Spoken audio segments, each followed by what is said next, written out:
The summer the reservoir dropped to its lowest mark in living memory. A silence fell over the Millhaven Valley that had nothing to do with the heat. It was the silence of people who have run out of argument. 63 farming families stood in the yard of the Consolidated Agricultural Extension Office on a Tuesday morning in late July, and the dust their boots had raised hung in the air and did not settle. Because there was no wind, and there had been no wind for 11 weeks, and there was no promise of any. They were waiting on a woman named Wren Calloway. Most of them had laughed at her not 2 years before. Some had laughed louder than others, and those ones stood farthest from the door, where the shade did not reach, because they could not bring themselves to occupy the best spots when she was the one who held what they needed. Inside the office, behind a table that still smelled of fresh pine, Wren Calloway sat with her hands flat on the surface in front of her, calloused and brown, looking at a ledger that lay open between herself and Harrison Pruitt of the Pruitt Valley Land and Water Consortium. Pruitt was immaculate, as he was always immaculate, wearing a linen suit the color of old cream and having not sweated through it once, which was a kind of small ongoing miracle that several people had noted and resented. He had a number written on a piece of paper that he had slid across the table, a number with quite a few digits, and he was smiling the smile of a man absolutely certain of the answer. She did not pick up the paper.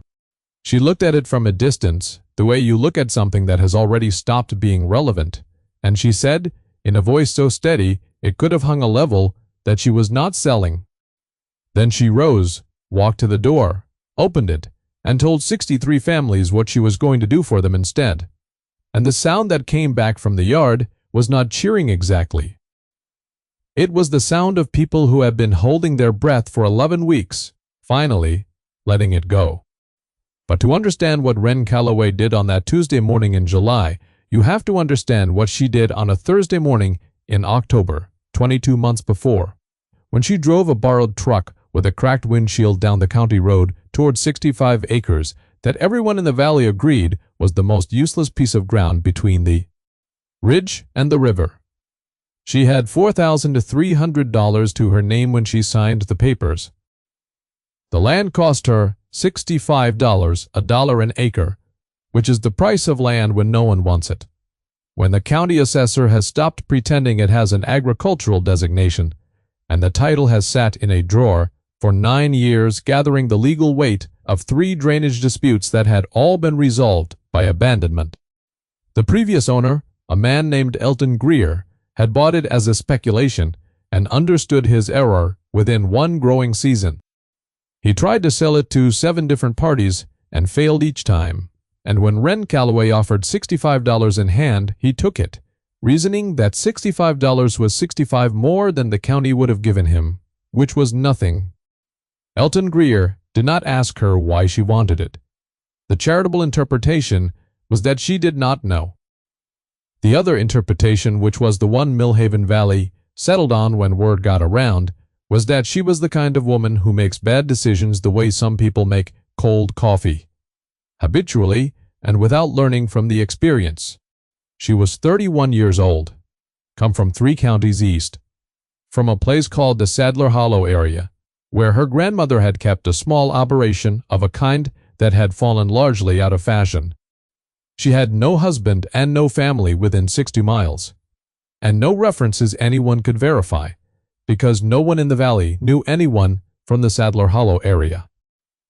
She was, in the phrase that circulated from the feed store to the diner to the post office and back, a woman alone, and the phrase was not meant as a neutral observation. The 65 acres were not farmable in any conventional sense. They sat in a low bowl at the northeast corner of the county, where the land dipped toward the old Barrow Creek watershed, and perhaps 30 of the 65 acres were nothing but a dense mat of cattail standing 6 and 7 feet high in the wet season, collapsed and treacherous underfoot in the dry The dry, covering a system of shallow pools and muddy channels that bred mosquitoes in astonishing quantity, and defied mechanical clearing because the machinery either bogged to its axles or shredded on the root structure, which had the cooperative spirit of old rope soaked in concrete. The remaining 35 acres were higher, thin-soiled, upland with a hard pan layer 18 inches down that shed water rather than absorbing it, sending everything that fell on it running toward the low bowl to feed the cattails. At the far eastern edge stood an old stone dam that county drainage surveys describe as a 19th century structure of unknown origin, partially collapsed, no longer functional, of no agricultural utility.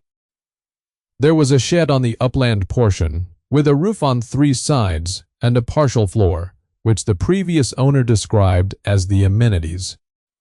She put a tarp over the missing wall, moved in, and counted what remained.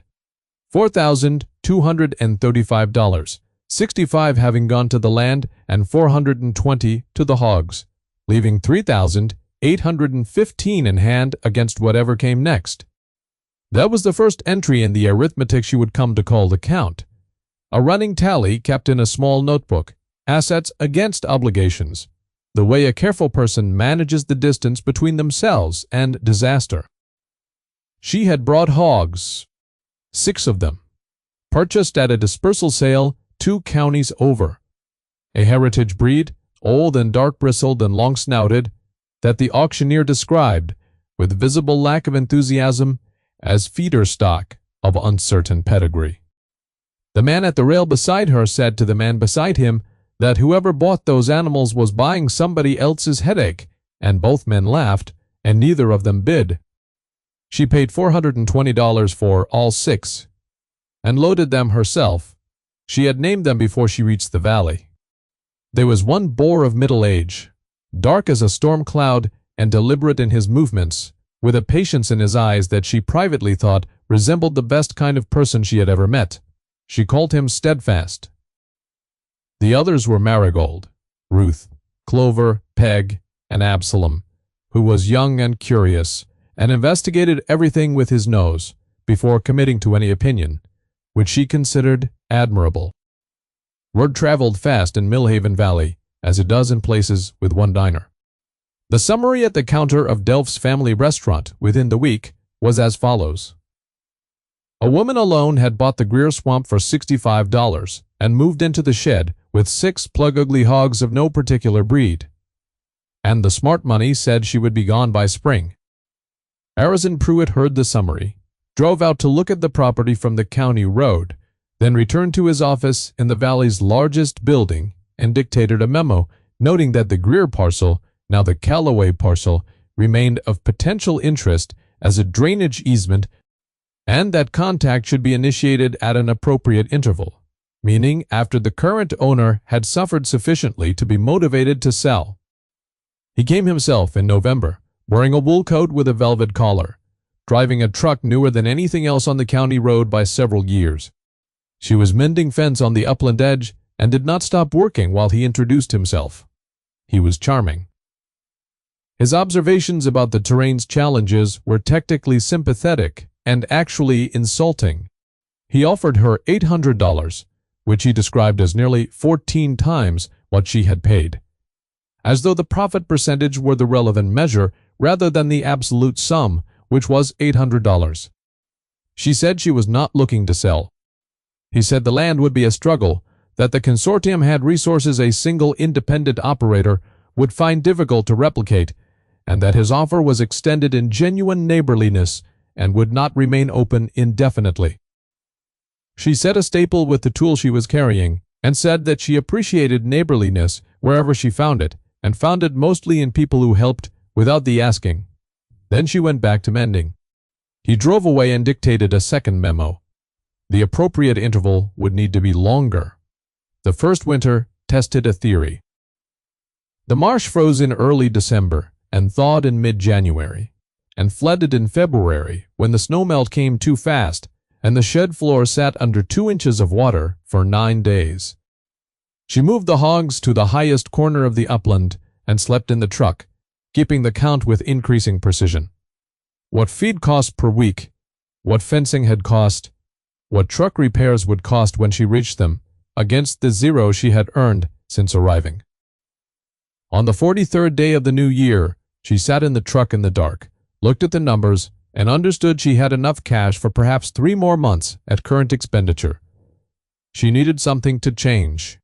Then she looked up and saw Steadfast, standing at the edge of the flood-softened ground near the Cattail margin, in the moonlight, his snout down rooting. Not frantically, not hungrily, but with the slow, purposeful investigation of a creature that has decided a thing is worth understanding. He pushed through the softened mat of collapsed cattail stems and came up with a mouthful of root material and ate it with an expression of calm satisfaction. She sat with that for a long time.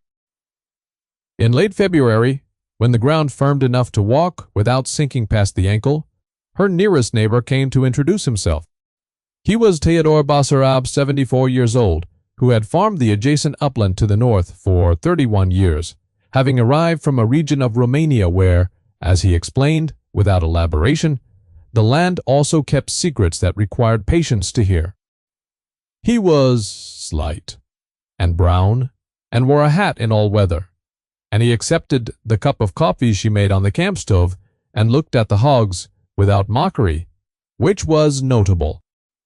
He said that in the place he came from, before the industrial operations arrived, people had kept old rooting breeds on wet ground no one else wanted, because such animals knew what the earth held that the plow could not reach. The old people said, "He told her that you should not fight the water, but give it a reason to make itself useful, because the land remembers every flood and every drought, and only whispers what it knows, so you must be quiet enough to hear." He said this last part looking at the marsh, not at her. She asked what he meant about giving the water a reason. He looked at the old stone dam at the eastern edge and said that the dam had not failed. It had simply been forgotten about. She spent 3 weeks walking the eastern margin before she understood him. The old stone dam was not collapsed. It was partially buried under 30 years of cattail debris and accumulated silt, and its essential structure, its coursed stone wall, its overflow notch, its clay-sealed base, was largely intact. She cleared the debris with her hands and a garden rake 2 hours each morning, and found the sluice gate mechanism corroded but present, and found that the pond it had once managed had drained over decades not because the dam had failed, but because the outflow had been left open and no one had closed it. She was not a civil engineer, but she understood a closed gate versus an open gate, and she understood that the county road crossed the watershed above her property on a culvert running clear, which meant the upstream water was clean, and she understood that a functioning dam would hold approximately 3 to 4 acres of ponded water at the low end, fed by the same drainage that currently ran through and out. She did not close the gate yet.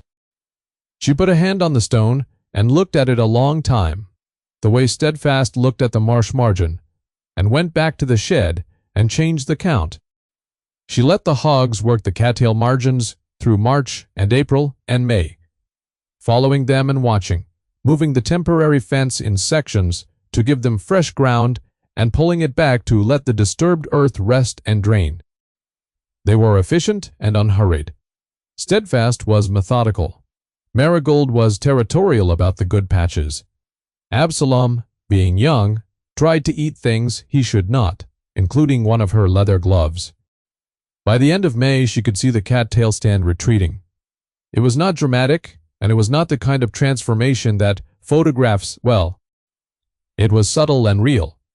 The way most true things are, a gradual opening of ground, where the root mat had broken, revealing dark muck that smelled powerfully of decomposition and potential.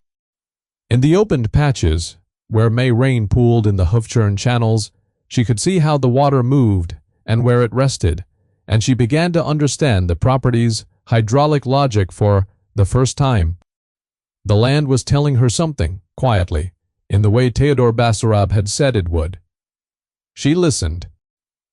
A boy began appearing in May, about 10 years old, all knees and elbows and a watchfulness different from shyness, the watchfulness of a child who has learned to read rooms before entering them. His name was Corbin Shale, and his family ran a small cow-calf operation to the west that had been struggling for 2 seasons. He never asked permission. He simply appeared at the fence margin each morning and watched. And after a week of watching, he began to help without being asked, which is the best kind of help. He named the Hogs individual rooting territories with the precision of a child who finds order in things adults have surrendered. Steadfast's patch was the deep corner. Marigold's was the scratchy place. Absalom's was the mess, which was accurate. On a morning in late May, while she checked fence on the upland section, Corbin looked at the open marsh ground and said it looked like it was breathing. She told him that was the best description she had heard of what was happening, and he nodded as though the compliment was the expected result of an accurate observation and went back to helping. In June, she closed the dam gate. She did it quietly, early in the morning, before Corbin arrived, and she watched the backed water begin to slow and gather. It took 4 days for the first visible pooling to establish in the lowest cleared margin, a week before it spread to cover half an acre, and by the 3rd week of June, there was a stable ponded area of almost 2 acres, fed by clean inflow and held by the old stone wall. And the hogs were going down to it to drink and wade and root the soft bank margins with an enthusiasm that told her she had done something right. She adjusted the sluice to half open and monitored water levels over 3 weeks. The old dam was holding. The land remembered the pond it had once been, and it was patient about becoming it again. She did not tell anyone about the dam. She kept that knowledge banked, the way her grandmother had once described keeping a good cutting from a plant, wrapped in damp cloth in the dark until the right moment for planting came. By July, the hogs had cleared and rooted 18 acres of cattail ground. The result was not all open water. Much of the cleared ground was a mosaic of wet meadow, sedge, and dark mucky soil that had begun to grow a volunteer crop of water-tolerant grasses and forbs, and Steadfast in particular had opinions about what he ate that suggested a more sophisticated palate than the feed store opinion of the breed would have predicted. She was not making money yet. The Count said 6 more weeks of cash at current burn, if nothing broke down. She drove to the regional farmers' market in the county seat and rented the cheapest half-table available near the parking area, and she brought 12 pounds of heritage breed pork from a young feeder she had purchased cheaply at the spring sale and raised on cleared marsh foraging for 90 days. She priced it $2 above the commodity pork at the next table and stood behind the cooler and waited. The man who stopped 40 minutes after opening was named Roger Dace, and he operated a farm-to-table restaurant 2 hours north and had driven down for an entirely different purchasing errand that had not gone as planned. He stopped because the color of the meat in her cooler was different from everything else he had seen that morning. He asked what the animals had foraged. She told him specifically because she had paid attention and could. Marsh root material, wetland sedge, volunteer watercress established in the clear shallows above the dam, supplemental grain for the first 60 days, grain reduced for the final 30. He asked if she had more. Not currently, she said. He asked what a reliable supply would require. She told him, with specifics, because the count was in her head, and the count included exactly what a standing order would cost in animals and time and feed. He wrote a number on a card, turned it face down, slid it across, and said that if she could meet a quarterly commitment, he would pay that per pound on standing order. She looked at the number. It was not $2 above commodity price. It was a different world entirely from commodity price. She put the card in her pocket and said she would be in touch within the week. She was back at the property before noon and sat on the stone dam wall in the July heat running arithmetic. The count shifted.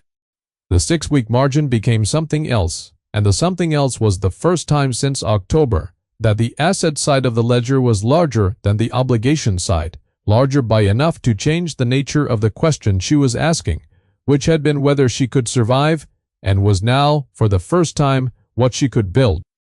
She called Roger Dace and confirmed the standing order. That evening, Theodore Basarab came to the fence line with 2 tomatoes from his garden, which was his version of a formal celebration. He accepted one back from her, ate it standing at the fence, and said that the land had whispered, and she had been quiet enough to hear, and that now the question was whether she was patient enough to wait for what it said next. She said she thought she was. He said that was the right answer and went home. The summer of the second year arrived with an anger the valley had not seen in memory. It did not creep in. It arrived as Theodore Basarab later described it, like the opening of a furnace door, sudden and total, and without the courtesy of warning. By the first week of June, the county rainfall gauge was already 30% below seasonal average. By the third week, the creek systems feeding the valley's irrigation infrastructure ran at half their normal flow. By July, the Barrow Creek main channel, which the consortium systems depended upon for the secondary irrigation of 6,000 consolidated acres, was running at a third, and the reservoir had dropped to the level triggering the first restriction, then the second, and then by mid-July to a level no one in the valley had seen before. At which point the restrictions ran out, because nobody had written a protocol for what came after them, because nobody had believed it could get this far. The conventional operations suffered in proportion to their dependence on the old system, and the old system's dependence on surface water was nearly total, because the consortium had spent 15 years consolidating the valley's water infrastructure toward the reservoir and away from the individual farm-scale solutions that had once buffered individual operations against drought, but which were less efficient to manage at scale. Efficiency and resilience, it developed, are not the same thing, and the valley was learning the difference in the hardest classroom available. The cow-calf operations lost pasture first. The corn ground cracked. The hay fields turned the color of old paper. Corbin's family lost half their summer pasture by the end of June and had to sell cattle they had not intended to sell at prices that reflected everyone else's desperation, which is to say prices that were very low. Wren Calloway's 65 acres were not unaffected. The drought hit her too on the upland section, where the thin soil over hardpan had no moisture reserve. But the old stone dam was holding 2.5 acres of water fed by clean inflow all spring. And the wetland area the hogs had opened was green in a county turning brown. The ponded water was a finite resource. The inflow from the upper watershed had dropped to a trickle by July. But 2.5 acres held and not running is a great deal more than what vanishes when you leave the gate open. The cleared marsh ground was holding moisture at root level in a way the cracked corn ground was not, because the organic mat the hogs had incorporated over 18 months held water the way a sponge holds water, and the sponge principle does not care about surface drought if the sponge was filled before the drought arrived. Harrison Pruitt understood the arithmetic before most of the farmers did, because Pruitt made his living from understanding arithmetic first.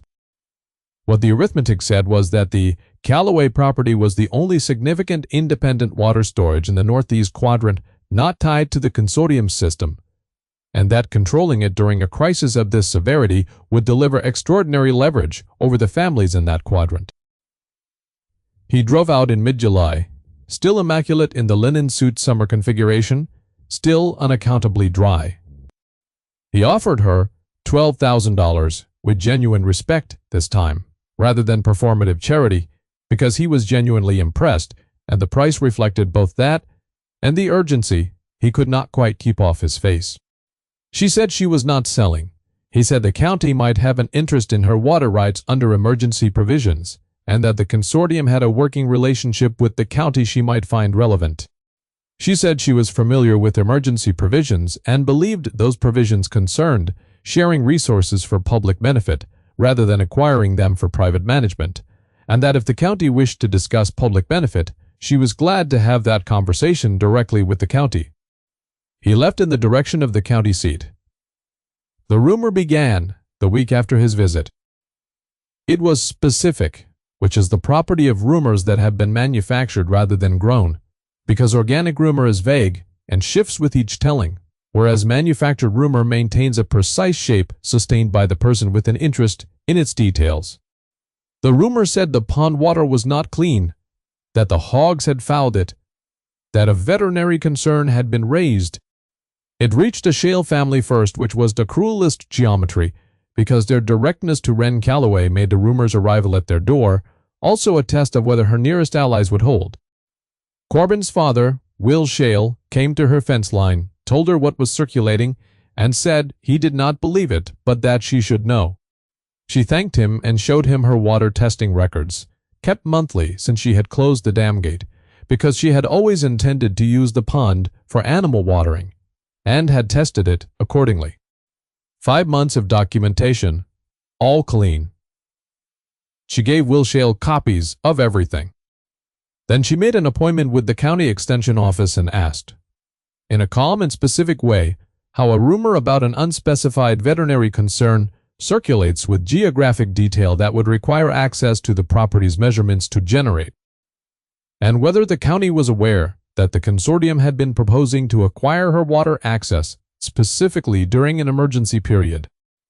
The extension director, Paula Hirsch, who had been in her position for 14 years and had seen the consortium's methods at work in 2 previous drought cycles, found it professionally remarkable, and she said so. 3 days later, the county sent an independent water quality inspector. The inspection confirmed what Ren Calloway's records showed, and the county issued a public notice that the concern had been investigated and resolved, which was a careful bureaucratic way of saying the rumor was false, which everyone who read it understood. That was the week Thomas Eby came to her fence. Thomas Eby had been loudest at the auction where she had first appeared in the county, looking for tools, in the month after she arrived, and had said to the general amusement of the assembled men that it was a kindness someone had taken the Greer swamp off the county's hands, because at least now a woman alone would have somewhere to be puzzled in private. Thomas Eby ran the valley's largest independent hay and forage operation, and was generally considered prosperous and confident. This was not a general year. He arrived at her fence at 7 in the morning when the sun was already brutal, and he had his hat in his hands, which was not his natural condition. His borehole was down to nothing. His stock water was gone. He had 43 animals and 3 days of water in the tanks. He said that he had heard from Paula Hirsch at the extension office, who had mentioned it as a matter of public information, that the Calloway pond was tested clean and was a potentially available resource. He said he did not know what terms she would offer, and understood he was not in a position to offer much. He said that he was asking. She looked at him steadily, not cruelly, and said she would talk terms, and that the terms were going to be about labor rather than money, because what she needed was not money, but hands for work the drought was slowing her on, and that if he was willing to work, she was willing to share water. He said he was willing.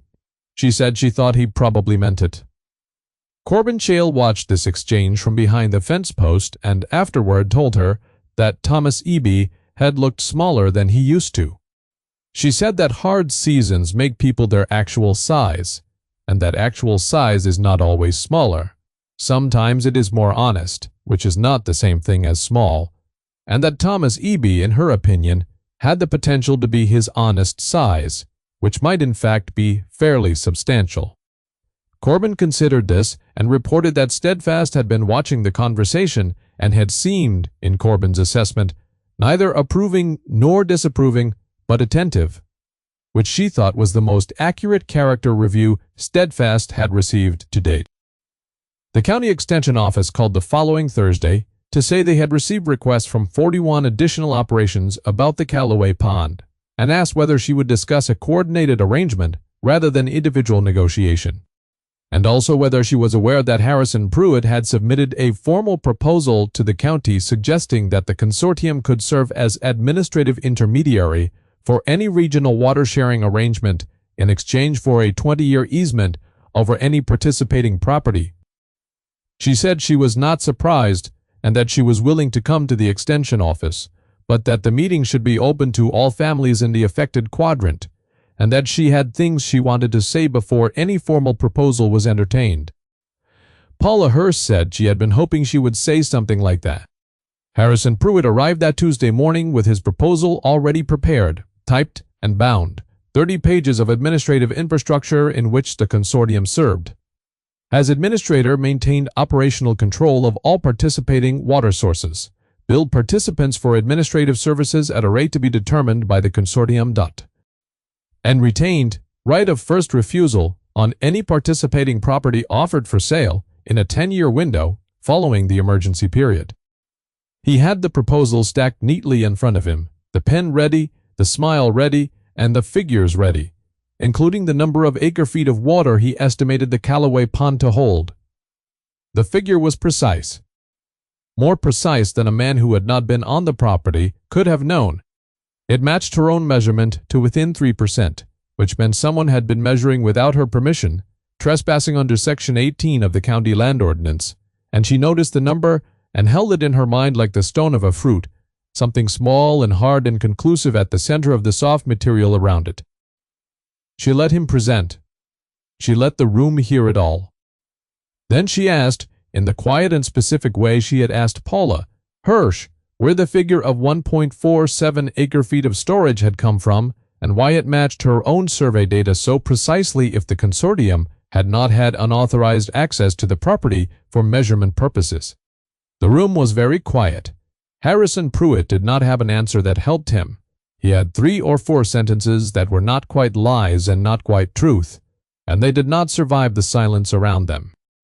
She turned to the 63 families and said that she was not selling the water, not to the consortium and not to anyone, because water is not hers to sell and she was not a consortium.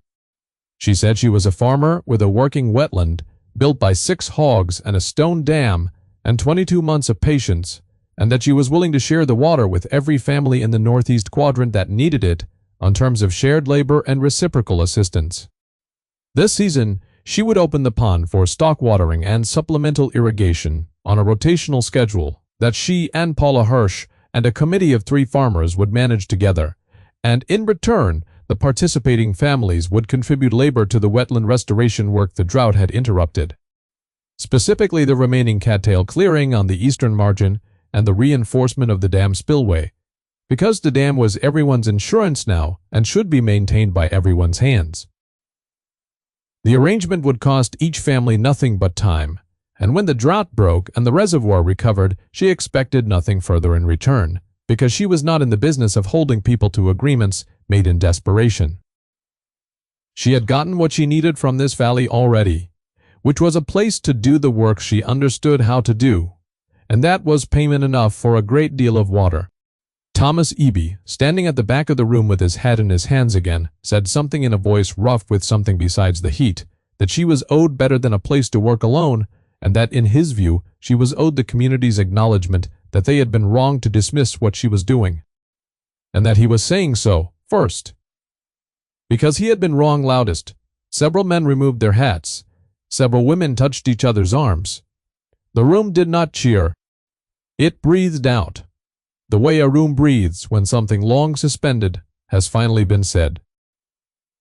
Harrison Pruitt left without his proposal, still immaculate, carrying the bound document under one arm with the grip of a man who was going to find another valley and try the same approach there, because some people learn from the land and some people only learn from the loss. And he was going to have to get a great deal farther toward the loss before any learning occurred. She did not watch him go. She was already looking at the list of families with the extension office staff, the rotational schedule, the labor assignments, the arithmetic of 63 operations sharing 1.47 acre-feet of water across a 6-week window at controlled drawdown rates. And the arithmetic was tight, but it worked, barely, the way the best arithmetic does, with nothing spare and nothing wasted.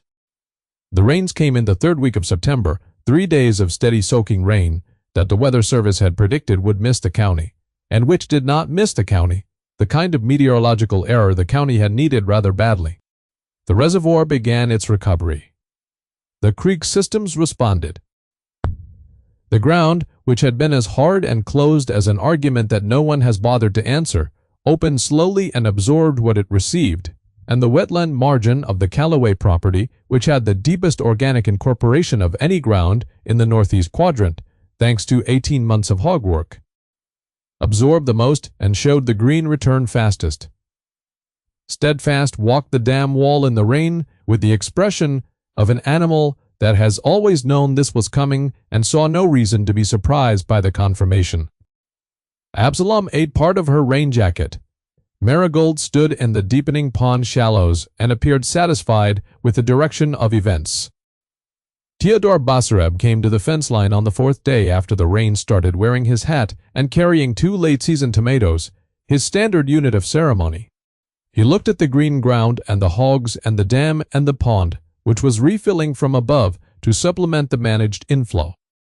He said that the land had remembered what it knew how to do, and that she had been patient enough to listen to what it whispered, and that this was the whole of the method, the patience and the listening, and that everything else, the hogs, the dam, the count, the rotational schedule, all of it was only the form the patience and listening had taken. And the form could have been anything, and the virtue was the paying of attention. She accepted the tomatoes and gave one back. He ate it at the fence, as was his custom, then looked at Steadfast on the dam wall and said that was a fine animal. She said she knew.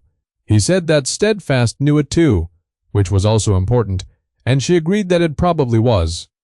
Corbin Shale appeared at the fence post, having ridden his bicycle from the shale operation in the rain, because the Labor Committee had a meeting that afternoon, and because he had been named, at his own insistence, unofficial keeper of the hog records, a role he had created and filled simultaneously, which she thought showed initiative.